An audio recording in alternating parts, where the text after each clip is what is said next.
Hello everyone, welcome to Pretty Kekana's Corner, a channel aimed at having conversations to celebrate the power of women and to celebrate life. Today is the first sit-down episode for season 1. We haven't yet named the podcast, but that will come as we go along. And today I have a very special person, a very good friend of mine. And the reason I invited her as the first guest is because there's something special about being the first, and today is the first episode, so it's something to celebrate. I wanted to celebrate it with somebody that I admire, that is close to my heart. She doesn't know that she's close to my heart. A sister to me, so I'll allow her to introduce herself. Thank you. Firstly, let me thank you for the opportunity. I do not take it lightly at all. And thanks for letting me know that I'm close to your heart. So my name is Sipatita Budi, all the way from Benoni, Davidton. I am the founder of Puisano, a non-profit organization that specializes in the development of young people. I'm also the director of the Mishek Tabudi Foundation, which is an organization that was founded by my late father. So I run non-profits and some side hustles, and I'm a mother of 2. So that's me. A powerhouse. Sipati, do you remember when we met? Sure, I do. Do you? Yes, we met in the early days. I used to work, I was still in corporate at the time. I used to work somewhere in Rosebank. I think you worked around there. Hyde Park, yeah. Yeah, and we were traveling together. I think I was still married at the time or something, or I was trying this marriage thing. Yeah, it's been years. You know what? Look at us now. Why did you leave corporate? It wasn't for me. So I think the longest I've worked in a company was 2 years. It was the hardest 2 years of my life. I get bored easily and quickly. So showing up at the office and being expected to do the same thing over and over was just getting to me. And besides that, I think along the way, you kind of discover what it is that you love.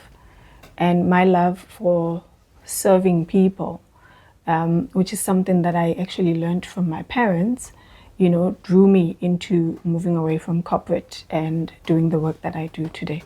Yeah. The reason I'm asking is because, the NPO space, the serving space, we've always seen it as being done by older people. Yeah. So as young as you are, what made you go into it? Because as young people, we look at the NPO as a voluntary service.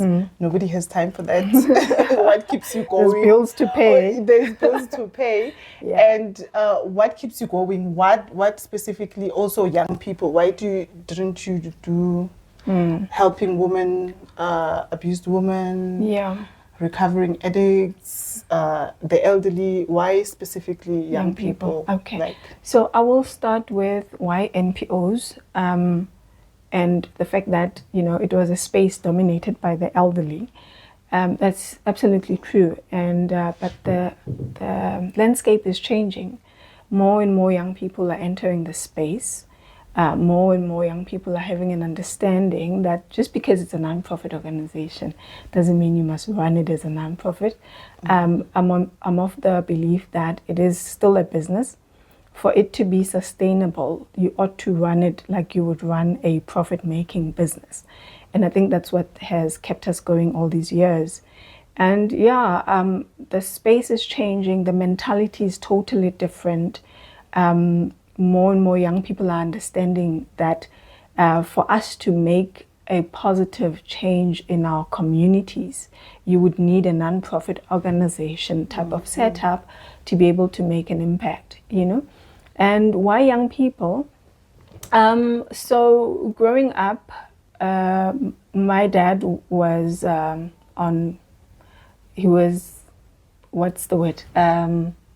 disabled in a sense that he was diagnosed with epilepsy. I didn't know your dad was disabled. Yeah, he was diagnosed with epilepsy, so he couldn't work. So he was on disability grant, for as long as I can remember. And so that meant also for us growing up, after high school, there was no money waiting for us to pursue further education or go to university, etc. And yes, of course, I made some wrong choices along the way, but if I had parents who had the financial muscle, I could have been able to end up in a institution where I could further my education as I wished at that time. So I kind of understood the struggles that young people go through, and with the struggles I had to go through, I felt that I could use my experience to try and change that for somebody else. So that is why our organization focuses on especially young people who've dropped out of high school, where we give them skills to be able to further their education or even start their own businesses. And it's amazing how, although we make wrong choices along the way as young people, but that shouldn't be, the end. I'm now talking about my experience as a young mother, because I fell pregnant in matric. I had my daughter in grade 12, and luckily I had supportive parents who were able to hold me down, and they were like, you're going to finish school, and I did, and I'm glad I did. But not every young person has that support structure. Not every young person is from a family that will say, okay, you've made a mistake, pick yourself up, dust yourself up, and go try again.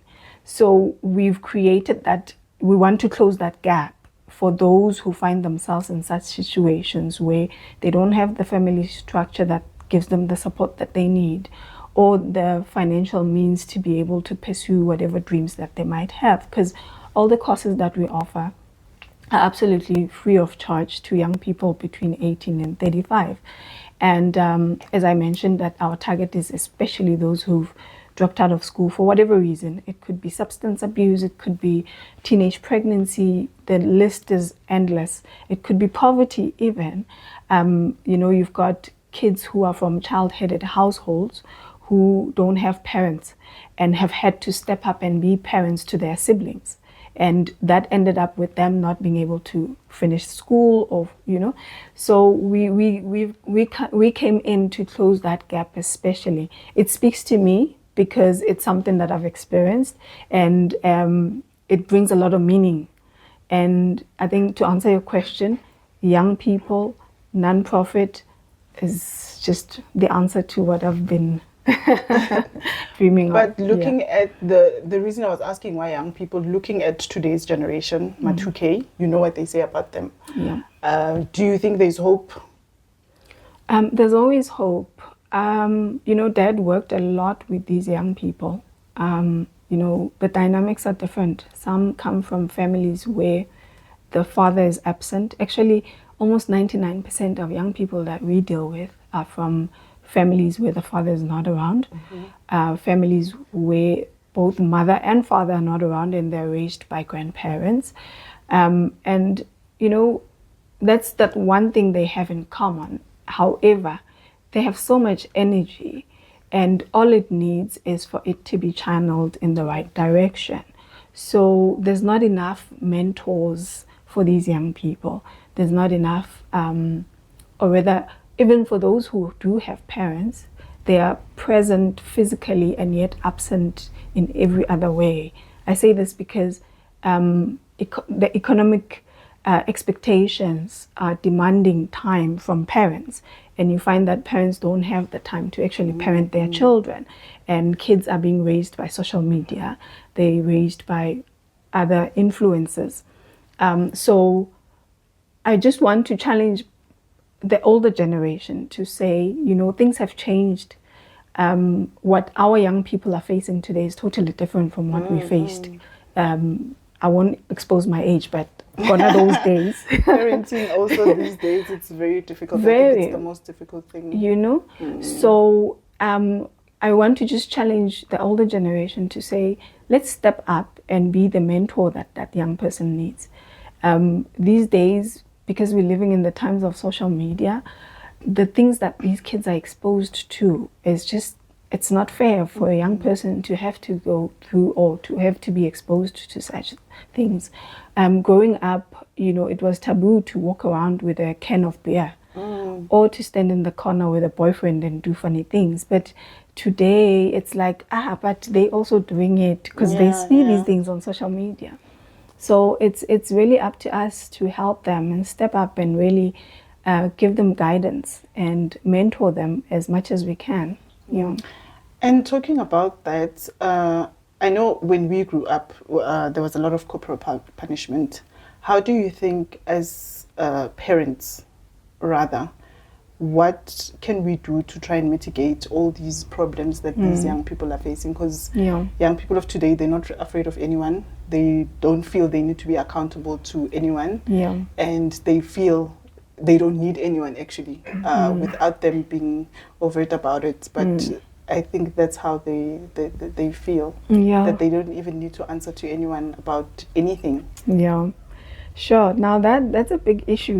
My question has always been that when our government decided to deal away with corporal punishment, especially in the schools, they forgot to substitute it with something to instill discipline.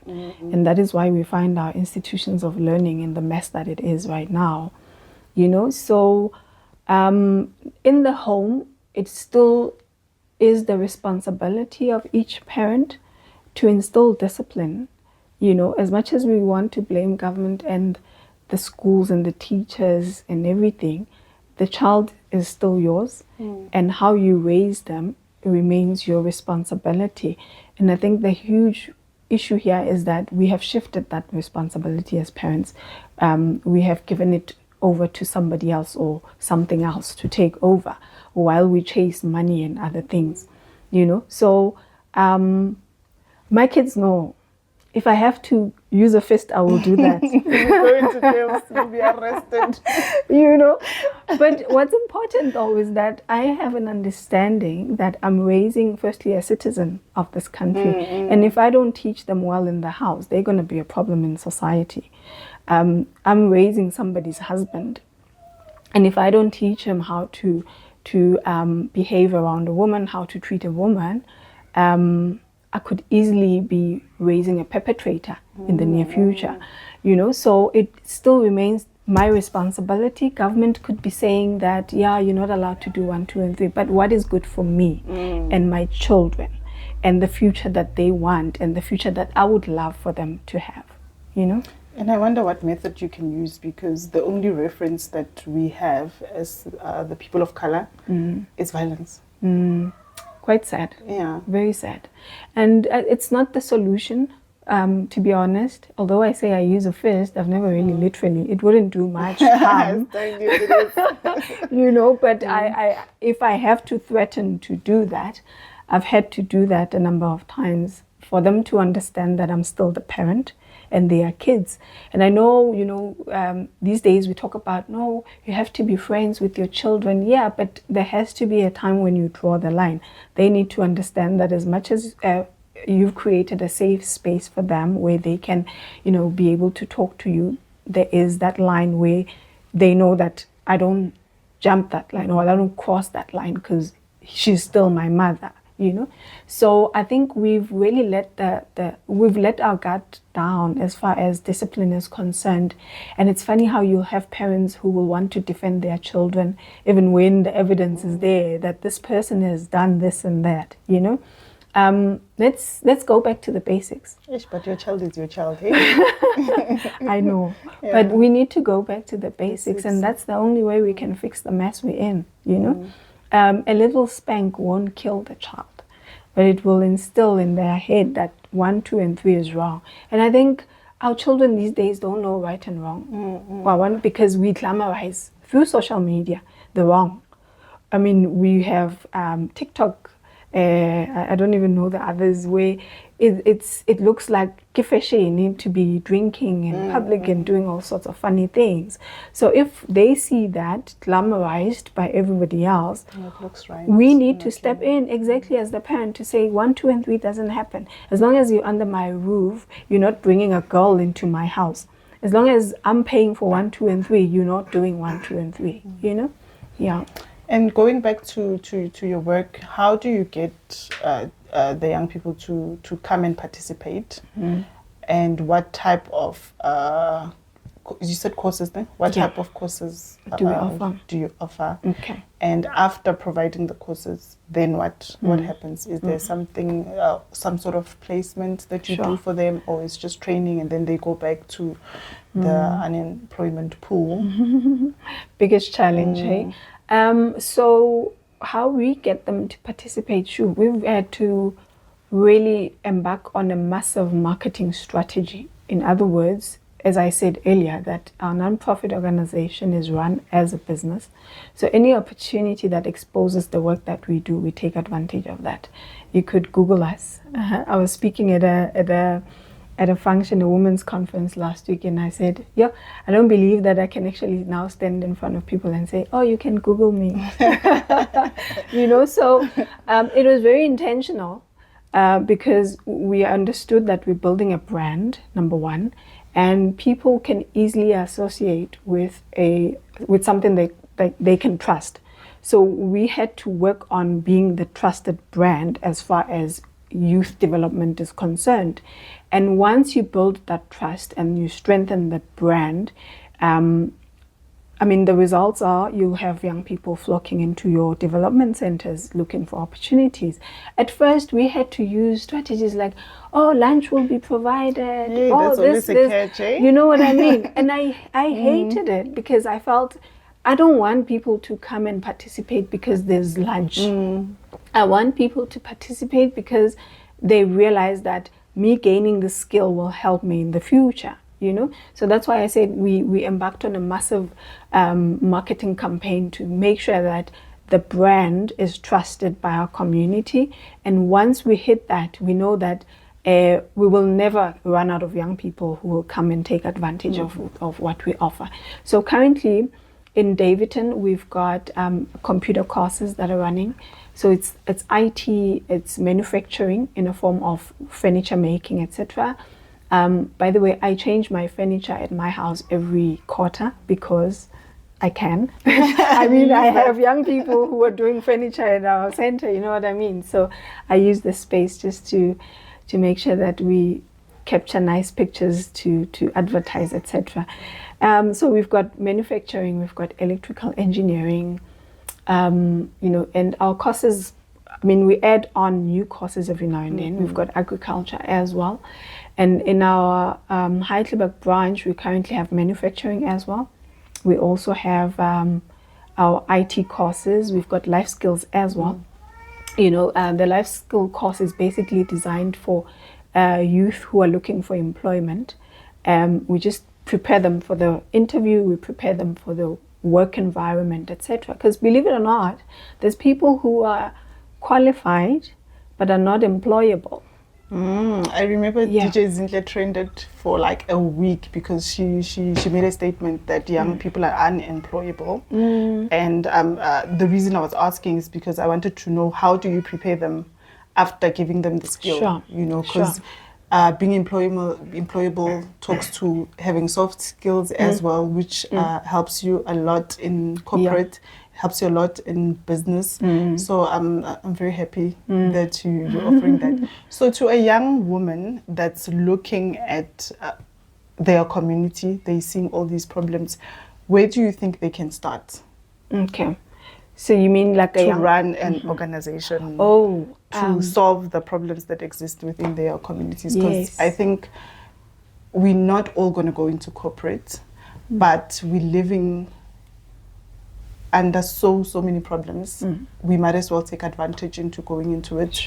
And so I want to know, what would you say, where can they start and how can they run it as a reputable business to ensure that they're able to sustain themselves, they're able to create employment for other young people? Okay. So you would probably remember I run non-profit organization workshops, annual workshops, which I charge. And I always never forget to mention that I charge, and I'll tell you why. We have a tendency of not respecting free things. And for me, somebody wanting to enter the nonprofit space, firstly, the mentality has to be right. If you're going into it because your grandmother was in the NPO space and was probably very poor, and you're going into it with that mentality, it won't survive. You'll be living from hand to mouth. But I charge because firstly I have these workshops in very upmarket places, which automatically just changes your mindset. And you have an opportunity to also network with other people in the same space. So in those workshops, what I basically teach is how to start your nonprofit, from registration with the Department of Social Development to registering with SARS, your tax exemption, etc. Your Section 18. I teach also the importance of starting with what you have, because in most cases we feel, oh, I have to get funding for me to be able to start. Well, guess what? My parents didn't have funding when they started. Everything was just from their own pocket. And what I learned from them was that a funder will trust you better when they have seen that you trust your own vision first. So if I trust my own vision, I'll be willing to spend the last money that I have by investing it into my vision. And once you do that, it's easier to get funders on board. As we speak right now, we are in a position where we have funders that would knock at our door and say, we've seen the work that you do. We have some money that we would like to invest in the work that you do. And so I teach those things, the importance of brand management and building your brand, the importance of starting with what you have. Because once you invest your own money into something, you will make sure that it works out. Exactly. You know, you will not take it for granted. So for anyone that has a love for this, I advise you not to come to my office. Please. I hardly have time. By the way, Sipati helps me with compliance for our organization. Yeah, Leona, I'm going to teach her very soon. But the tendency, when you have offices in the township, once they see your car outside, they think, opportunity, let me go speak to her. You know what I mean? So, and they're not doing justice to themselves, because I don't have enough time to be able to take you through what you need to know. But for people who have the love for that, please, by all means, visit our office. Don't ask for me. Ask for anyone that you can find there. Let them take down your details. And once I have a good number, I put together a workshop where I teach you everything. Like, I literally take you through the system on how to register on social development. I take you through how to register with SARS, which most people find very complicated, and they outsource and people charge them a whole lot of money, and it's not rocket science. So anyone that has the love, I think this space needs people who have the love to serve people. That's the first thing. And usually when I advertise my nonprofit organization workshops, I say, if you have a passion to serve, then you are my target. If you have, a love for people, you are driven by passion, then, you're my kind of person. And we had our workshop this year already. It's amazing how these workshops are always attended by people from other provinces who drive all the way in Mpumalanga, KZN, and and I think I'll be going to Mpumalanga soon, because when we were interviewed by Lisedi regarding the workshop, we got an influx of people from Mpumalanga. Is it Mpumalanga? Lisedi FM is where? Again? In Free State. Is it Free State? Yeah. But that province, we just got an influx of people saying, oh, I want to start this, I want, so my team and I decided that we're going to put something together and just actually go have the workshop that side. How often do you have these workshops? Just once a year. Yeah, just once a year. Yeah. And, you were talking about passion, but being realistic, we are in desperate need for money, jobs, food. How do you change the mindset? Because also remember, running an NPO, it might take about 5 years before it's a solid brand that other people can even look at investing in. How do I keep going? What can I do to ensure that I have what I need? What are other things that young people can explore while they're waiting for their big break? Yeah. I think I'll take the words of, I forgot this gentleman. He's quite big. He's a motivational speaker. I forgot his name, but he said something about, so he was giving advice to young people wanting to start their own businesses. And he said, it's wise not to leave your job yet, if you are able to do it simultaneously while you're working, and let your income from your job feed into what you really want to pursue. And I think I would advise them to do the same. In my case, I was in corporate, and I left corporate, and maybe people could learn from my mistakes to say, don't leave until you are financially stable. Because then it comes and it poses a lot of problems while you're trying to chase this dream and you are broke. You tend to agree to anything that people, you know, because they will bring opportunities and you're like, but this doesn't speak to my vision. But because you're desperate for money, you end up taking everything that comes. And it dilutes your vision. It does. So to avoid getting into a situation like that, which I know I have, but it was a lesson for me that I had to learn, so that I'm able to advise those that come after me to say, no, look, this and this, I got burnt, don't do that. Because when you start accepting everything, then it's like you are now jack of all trades. You don't have a clear focus of what you are pursuing. So if you have a job, but your passion is actually on serving your community, hang on to it. But the thing is, we expect for our dreams or our vision to manifest on its own without us putting in the work and the time to make it happen. So the amount of time that you would put in and the amount of energy that you would put in your 9-to-5 job, you need to invest almost the same. So after 5 o'clock, now that is your time to focus on your vision. Push it as much as you can, learn as much as you can, do research. I mean, information is easily available these days. So do your research, understand the space, understand the opportunities. Now, when you know what the vision is, it becomes easier to also know who your target potential funders are. And once you've identified your target potential funders, study them, understand what they are about. It doesn't make sense for me to go and knock at this company A that has no interest in education and ask for money. Your values are not You know aligned. what I mean? So once you study your potential funders, you are able to tailor make even your proposals to them to speak their own language.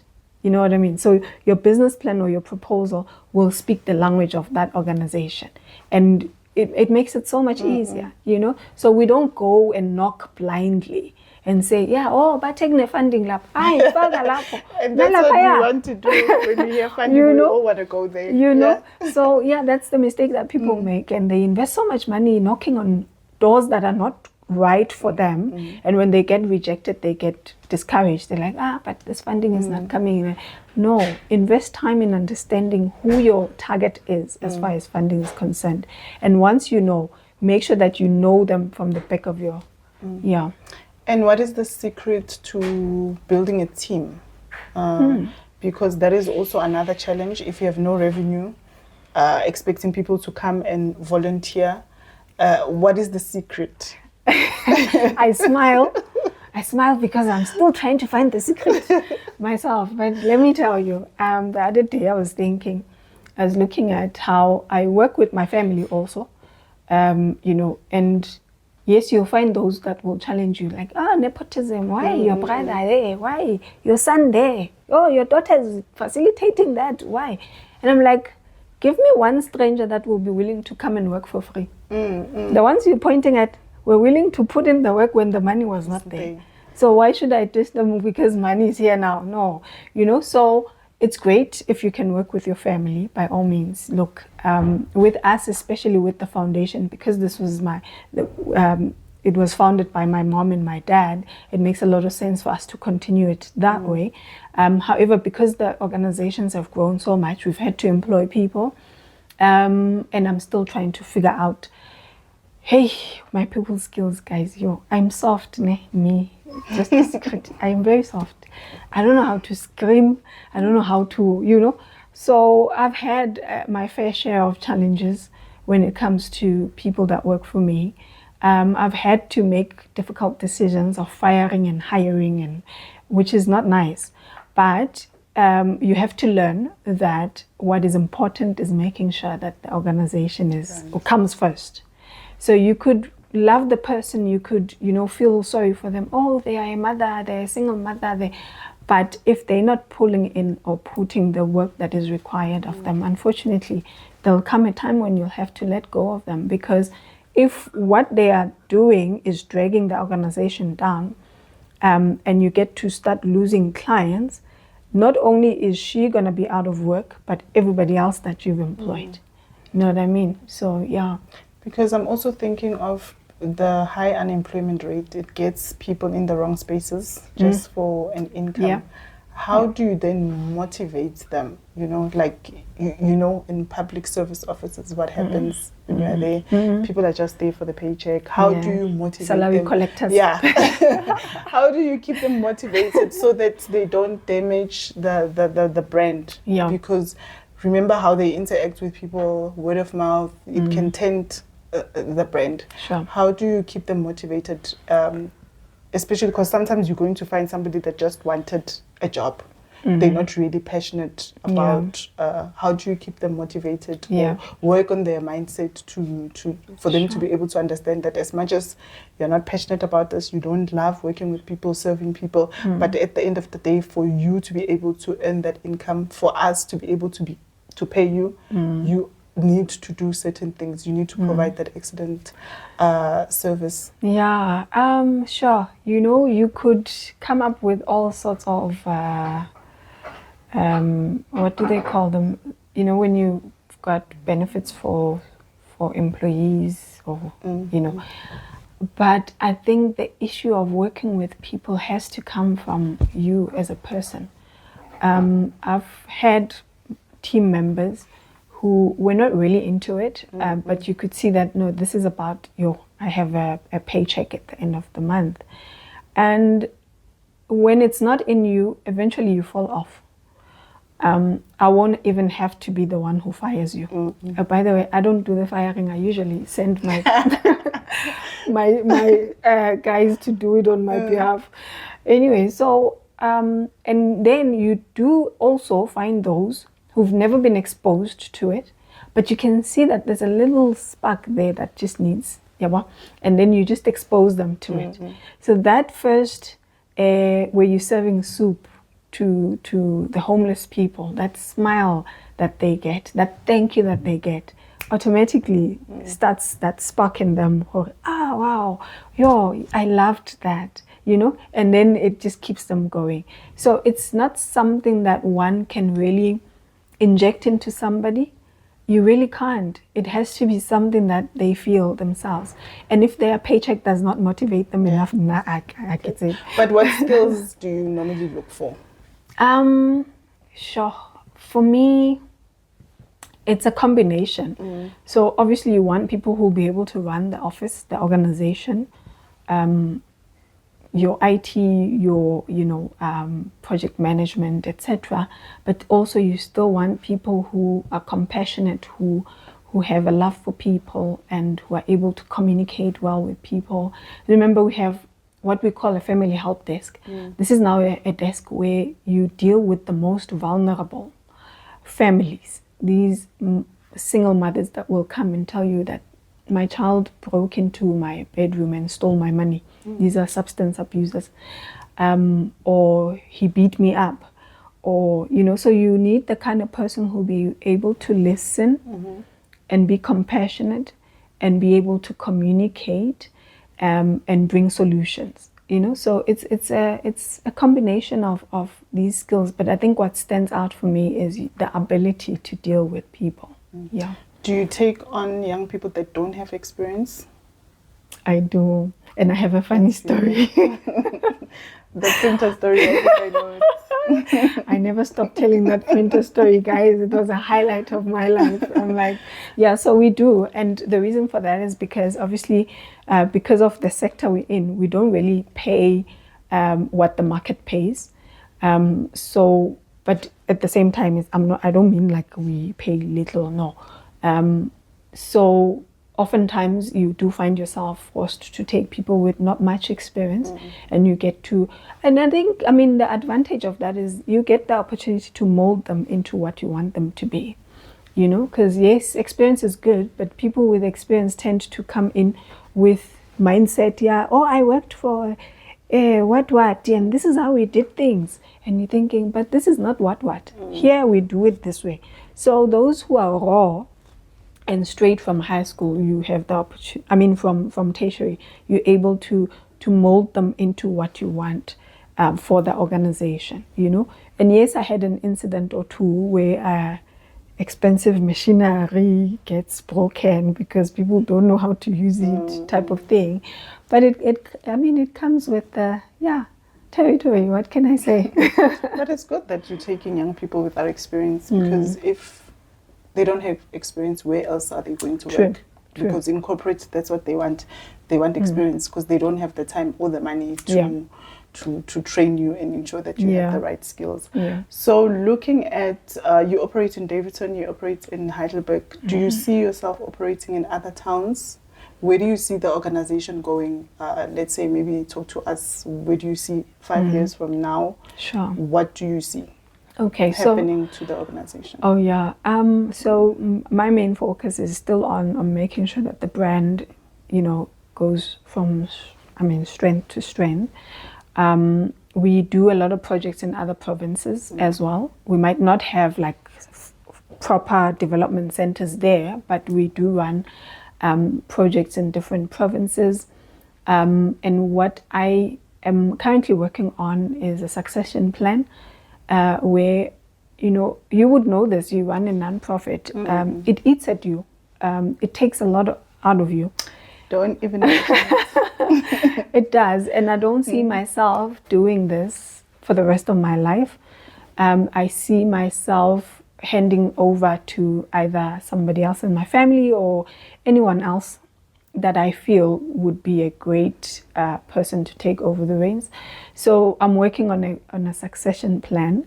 It's something that will probably take a few years to perfect, because you need to properly mentor the people, the person, teach them stuff, and you know. So in the next 5 years, I see myself exiting the space where I give myself an opportunity now to focus on me and what Sipati wants, without having to worry about whether the child next door had something to eat, or whether ngwana ko sekolong sa mola o na le ditlhako or school uniform, you know. So after 5 years, what I'm saying briefly is that I'm going to be selfish and be about me, you know what? Because it takes a lot. I'm not even talking just about money.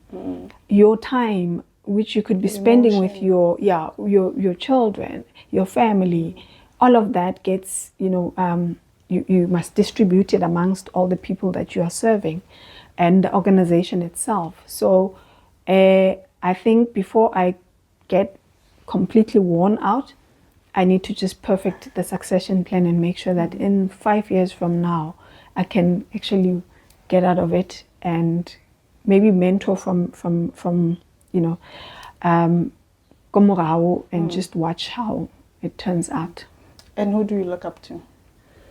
The people I look up to, well, one is late now. Obviously, my dad. That's why I have a book. We wrote a book about him, the work that he did. I still read the book every now and then because my lessons are from him and how he did things. So he's the one person I look up to, and obviously my mom. I refer to my mom as the engine of our organization, and I'm just, you know, at the steering wheel, you know, directing. But like last week, she had to go to Cape Town for 4 days, and I was like, what do I do now? You know, so it made me realize that, okay, so she's really doing a lot here. And now I'm just being madam up there, you know. So those are the two people. I mean, I've seen the struggle. I have seen them facing things where anyone else could have given up. But their love for making sure that young Black people are taken care of.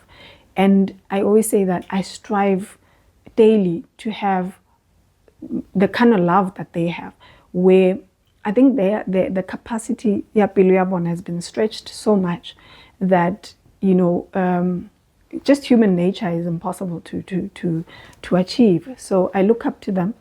And yeah, who knows? Let's see if I can. But Nsipati, why don't I have your book, the book about your father? What's the name of the book? How do people get to buy the book? I actually left it in the car. Okay, so the name of the book is called The Harbinger of the Millennium. The? Harbinger. Okay. So what Harbinger means is basically someone who is sent, like almost, I don't want to say prophet, but someone who's sent to warn a generation. Okay. Right? And the reason why we felt that was an appropriate title is because when you follow Dad's trail of his work with young people, the things that we see happening today are things he warned about many years ago before they even started happening. And you know how it goes. When you start talking about things that we don't see, we're like, Otomile type of thing, right? But he tried to warn that in our institutions of learning, this is where we're going. And it's playing out exactly like he warned. So how do we get hold of the book? The book, we've got a website, his website. It's www.mishektabudi.co.za. So you can just go onto the website to order the book. It is available. I forgot the price, but you'll check it out on the website.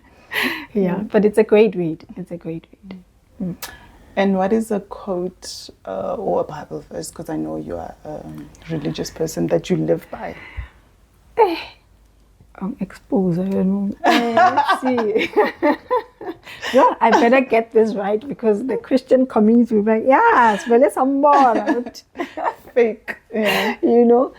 I live by, I think it's on, I might be wrong, but there's this specific one that speaks to my life completely. It says, I was young and now I am old and I have never seen the righteous forsaken or their children begging for bread. Yeah. Okay. And lastly, before we leave, what message can you give to a young lady? Because young ladies today are struggling to stay afloat. You know, they end up doing wrong things. They end up being in wrong relationships just for the sake of staying afloat. So, number one, I won't give relationship advice because I suck. Okay, so I'm let me sure you stick. can, because sometimes you see what's happening now, especially with this influencer. You know, young girls end up doing the wrong things just to survive. Maybe just basic advice. It doesn't have to be relationship advice. Yeah. You know, we know that it's difficult, you know, but how do we, in a way, give them hope, you know? Yeah. You know, Chalete Emunati, ne? Chalete Emunati is the one you worked for. Hey, guys, yes, yes. That money, the one that you put in work and time and energy for. Because there won't be anyone that has expectations. There won't be anyone that dictates how you spend it. So I teach my own girl the importance of education, independence, so that if a time comes that you want to have a husband and you are in a relationship, you won't find yourself stuck with someone because they are your provider.